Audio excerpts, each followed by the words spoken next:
করেন, যেখানে ঘুমন্ত পাখিকে গাছের ডাল থেকে মহান আল্লাহ নিচে পড়তে দেয় না। দেখুন, চুপি চুপি একটা জিনিস দেখায়, অসংখ্য পাখি এই গাছে ঘুমিয়ে আছে। চিন্তা করতে পারেন কি চমৎকার নিদর্শন। গাছে ফলের চেয়েও পাখির সংখ্যা বেশি। ছোট ছোট চড়ুই পাখিগুলো সারাদিন খেয়েছে, ছুটেছে, গল্প করেছে, কিচিরমিচির শব্দ করেছে, এখন তারা ঘুমাচ্ছে। মহান আল্লাহ এদেরকে নিচে পড়তে দিচ্ছে না। সেখানে আমি আপনি তো সৃষ্টির সেরা জীব। মহান আল্লাহ আমাদের অনেক শখ করে তৈরি করেছেন, আমরা বড় শখের প্রাণী। মহান আল্লাহ অবশ্যই আমাদের খোঁজ রাখছেন, খেয়াল রাখছেন। তাই চিন্তা নয়, যখন আপনার ভীষণ ডিপ্রেশন হবে, খারাপ লাগবে, মন ব্যথায় ভরে উঠবে, ঠিক তখনই আমাদের ঝিনাইদহের কেন্দ্রীয় শহীদ মিনারের এই গাছগুলোর দিকে তাকাবেন। দেখবেন গভীর রাতেও পাখিরা কি চমৎকার ভাবে গাছের ডালে ঘুমাচ্ছে। একদমই শব্দ করা যাবে না, ডিস্টার্ব করা যাবে না।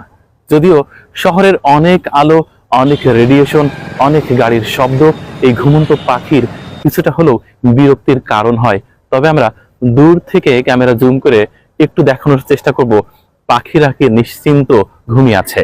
আমরা বড় অট্টালিকায় থাকি, বাইরের একটা বিশাল গেট, তারপর মূল বিল্ডিং এর গেট, নিজেদের অ্যাপার্টমেন্টের গেট, তারপর আরেকটা তালা, তারপর আরেকটা তালা, নিজের বেডরুমের সর্বশেষ তালাটা নিশ্চিত করে ঘুমাতে যাই।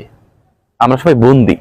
পাখিদের জীবন দেখুন, কতটা নিরিবিলি, কতটা নিশ্চিন্ত, কতটা স্বাধীন, কি চমৎকার ভাবে বিল্ডিং বাড়ি ছাড়াই ঘুমিয়ে আছে। প্রত্যেকটি ঢালে, প্রত্যেকটি পাতার গোড়ায় গোড়ায় কি চমৎকার ভাবে ঘুমিয়ে আছে। খুব লোভ হচ্ছে এই পৃথিবীতে। ঘুমানোর লোভ সত্যি বড় লোভ। এই লোভের কাছে কোনো লোভই পার পাবে না।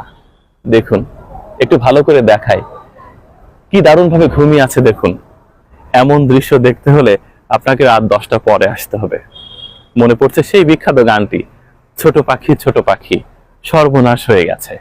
এই যে রেডিয়েশন, এই যে আলো, এই যে এলইডির তীব্রতা, সত্যিই পাখির বিরক্তির কারণ হচ্ছে হয়তো। তবে ভালো লাগছে বকুল ফুল গাছে কি নিরাপদ আশ্রয় গড়ে তুলেছে